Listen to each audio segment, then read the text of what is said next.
Welcome to the Veterinary Marketing Podcast, where it's all about helping your veterinary practice attract, engage, and retain clients.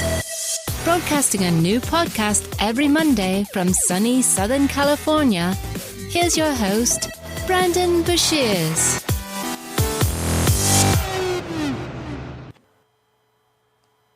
Hey there, everybody. Welcome to episode number 190 of the Veterinary Marketing Podcast. I hope you're having a wonderful, wonderful day. Today's episode is going to be about 5 ways to make your marketing less time-consuming. Everybody is just so rushed and tight on time these days, it's difficult to get everything done. I know exactly how that feels because I feel the same way about my own marketing. I'm doing all kinds of marketing for other people and creating content and, building out email systems and email funnels for my own stuff sometimes goes by the wayside because I'm just too busy. So I will let you know that I'm guilty of it, but I have 5 tips that are simple, that are easy to implement, and that don't cost you anything, that are going to help you to get more time for marketing. So this is going to be a great episode. I know everybody needs more marketing for their businesses, better marketing, I should say. Do better marketing out there.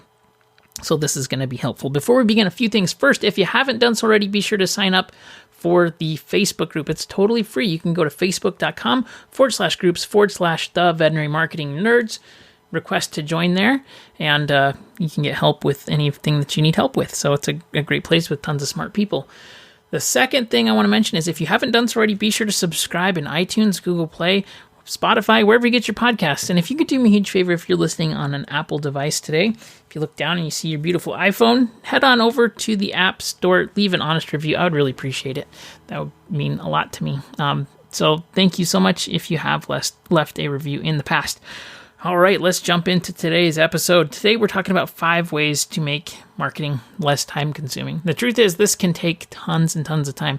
And I think especially as time goes on, you're going to probably want to create higher and higher quality content just because the bar is continually being raised. And so how do you make sure that your marketing is, number one, good and effective at actually generating clients and doing everything that you want it to do, while at the same time not taking a full-time job. The truth is that marketing is a full-time job for a veterinary practice, right?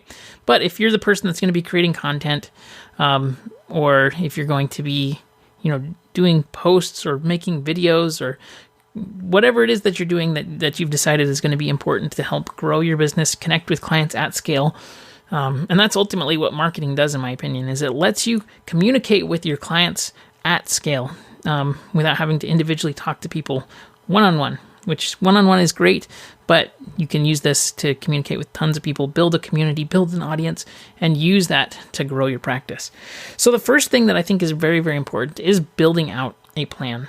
This is going to, I think, self-explanatory why this is important. If you have a plan, you're not going to have to, number one, think about what you're going to be posting or creating or what's going to be the offer every single day. So this is helpful because it gives you definitive, you don't even have to think about it. You go look at your plan, what's going on today.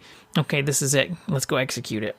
And that is huge, in my opinion, just because you don't have to think about it. It takes so much creative energy to say, okay, we didn't post anything today and now it's 5 o'clock. We have to post something. What should we do? It just doesn't usually end up working out very well. So planning ahead of time helps to cut out those problems. It also helps to give you the space that you need to think about what's the objective going to be? What's the easiest way for that conversion to happen? What kind of landing pages do we need? What kind of emails do we need? What are the things that we need to make this happen and execute this plan? So the thing that I like to do with plans are, number one, start with an offer in mind. If you're a veterinary practice and you're not sure what kind of offers you should be using, think about things that your clients are asking for often, think about things that are frequently asked questions, and build an offer around that.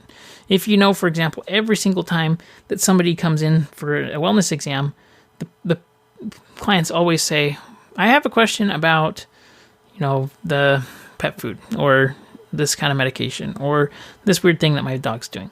If you could include that into, okay, we're going to do a pet health month, and with the pet health wellness checks, you get the typical wellness check, but we also go in depth and talk about pet food, how to transition pet food. What are the best ways to make sure that your dog doesn't throw up every time after they eat? Or, like whatever it is, right? And define those benefits, but you're giving them something that they're already asking for in creating an offer, right? So that's the plan that I'm talking about. We're going to reverse engineer where we want them to go. So what are the offers? We're going to stack those. I would suggest doing an offer once a month, maybe once every 2 weeks at most, and rotating through these offers. They can be reused. So create 4, maybe 3 of 4, or even 5 of these, and use them to grow specific segments of your business. So that's where we start, was with the offer. Then we need to build out content that's going to be relevant across all stages of the funnel. So we need awareness content that's going to help to segment for these offers, and we need evaluation content or middle of funnel type things that are going to help to drive people to take the next step. So I've done lots of episodes in the past on how to build a funnel, what is awareness content, what is awareness offers. If you're not sure what that means, then you need to go back and listen to those in depth, because it's too much to give you right here. But basically, we need people to be aware of a problem exists. Once they're aware of the problem, they need to be aware that you exist as a solution provider. They need to evaluate whether or not they're going to use you, and then they need to convert. And that's the basic funnel. So a plan helps you to do that. It helps you define the metrics that are going to be important and really establishes everything based on that plan. So that's why I suggest starting with that plan. Number 2 is batching. This is huge. It saves so much time.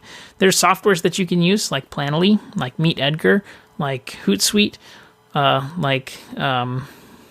are tons of other programs out there that let you batch plan your Instagram posts, your Facebook posts, whether you're doing email writing campaigns or creating Facebook content or video content.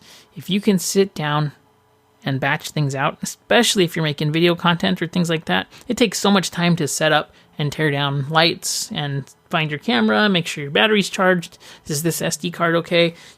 Going through all of these things takes so much time and energy and mental energy. And so if you can sit down and say, okay, I'm looking at my plan that I just made because I'm following these 5 steps, but my plan says I need to go over this piece of content and this piece of content. Okay, I'm going to batch those out and get both of them done right now and get ahead of schedule. So batching out is one of the best things that you can do in digital marketing, because it helps, especially with writing emails or writing ads. I find that I really get on a roll with creativity and I start to think about new ideas as I'm writing something out. So building all of that out at the same time is definitely important.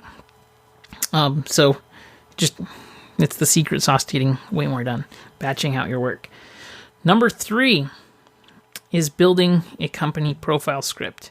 And so I think this is really important because it helps you to maintain a brand message across everything that you do. And so making sure that you're understanding a few things. Who is your target market? What are the main products and services that you offer? What are your unique selling propositions for those products and services? Who are your major competitors?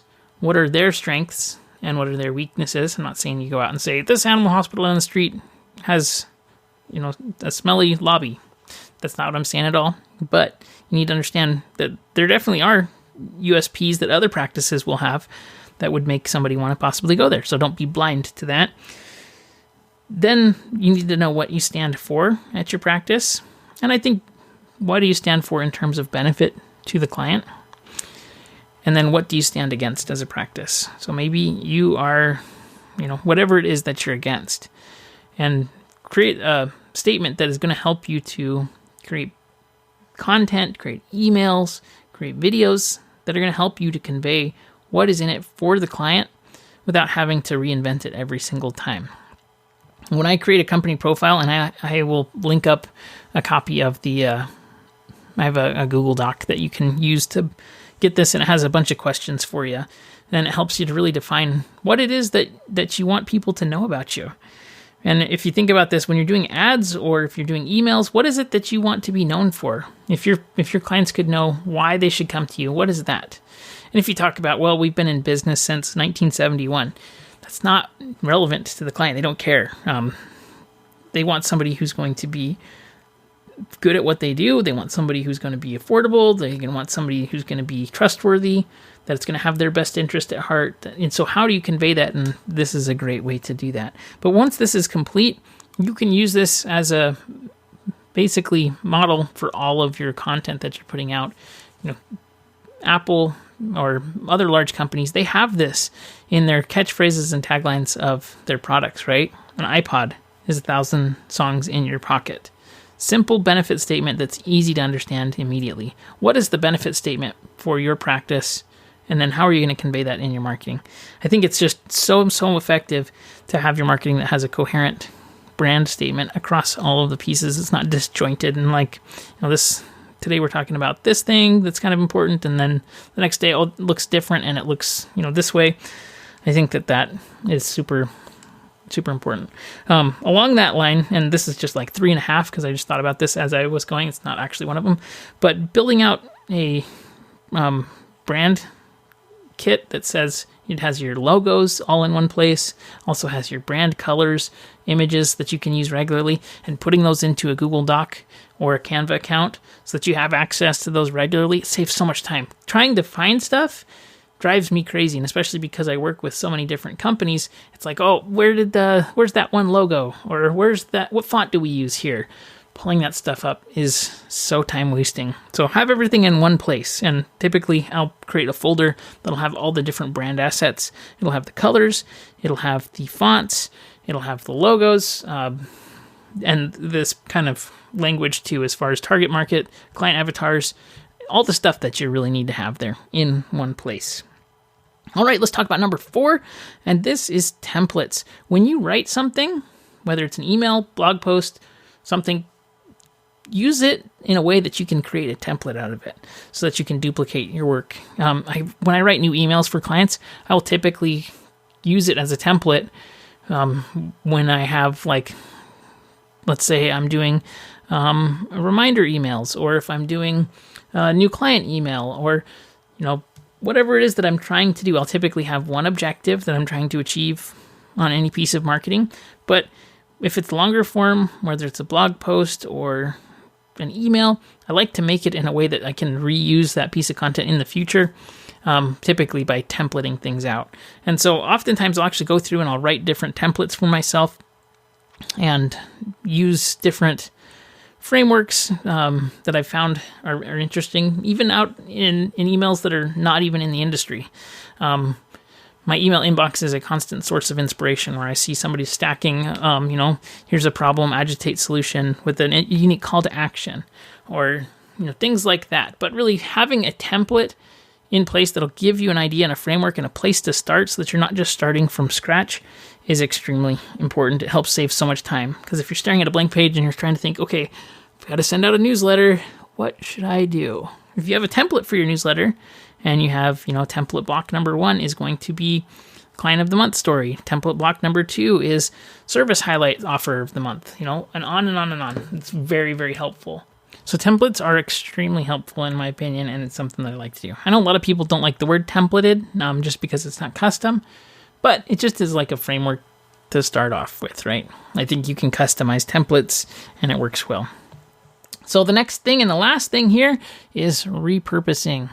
So especially with ideas, and if you find something that works well on Facebook or Instagram or email, turn it into something else. A lot of times when I start out with content, I will start thinking in terms of video ideas, like what's a video idea that I want to do, or a podcast episode idea, and then how can I break that and repurpose that idea or that content into smaller chunks that are going to be useful across other platforms. So like, for example, recently I just did an Instagram post that was a carousel that was broken down, and the major idea was, how do you know if your marketing's working? And then I had individual pieces. So I just took that idea from a video that I had done, and I used the content that I had done in the video and repurposed it into an Instagram post. And it was actually relatively successful in terms of the response and reach that it got. And I thought, hey, this is a pretty good idea. I'm going to continue to do this across other content pieces that I've done, especially ones that I know work well, and really use this in ways that is going to help me to not have to think about new ideas for content, especially if it's the truth is that I think people feel like they have to consistently make new content and come up with new ideas. If you look at like the most successful comedians, for example, I know this isn't related to veterinary medicine, but the most successful comedians will have like one set that they do all over, and they're just showing it to the new people. They don't have to necessarily make something new all the time. Even the most famous comedians, like they only had one set that they were really, really well known for. So that all being said, that you don't have to consistently reinvent the wheel. If you have something that works, if you know that your heartworm post that talks about this is really, really helpful, repurpose that idea and reuse it again and again and again in different ways to make it seem new. You really only have so many services that you're trying to promote. So if you find something that works, reuse it, repurpose it. Turn that Facebook post into a video. Turn that video that worked really well into an Instagram post. Figure out how to reuse it. And especially when you have ideas that work, it just is so valuable. So make sure that you're monitoring and measuring your content so that you know if something is working or if it isn't working. And that way you can continue to grow your practice. So just as a recap, here are 5 ways to make marketing less time consuming. Number 1, you need to plan your marketing. Get a plan together and execute the plan. This will help you to then, number 2, batch your workout so that you know, okay, I've got time blocks to get these things done. I'm giving myself enough time. It's going to actually get done and planned. Number 3 is create a company profile script. It's going to tell you what your brand messaging should be, how to stay consistent on your brand, what you're for, what you're against, your unique selling propositions, your target market, all of that good stuff.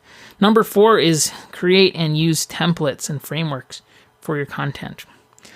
Number 5 is repurpose. When you find something that works, reuse it, rechange it, make it new, and you'll definitely be more successful. So I hope this was helpful. Again, if you ever have any questions, comments, need help with anything, please don't hesitate to reach out. Thanks so much for listening. I'll see you on next episode. Have a good one.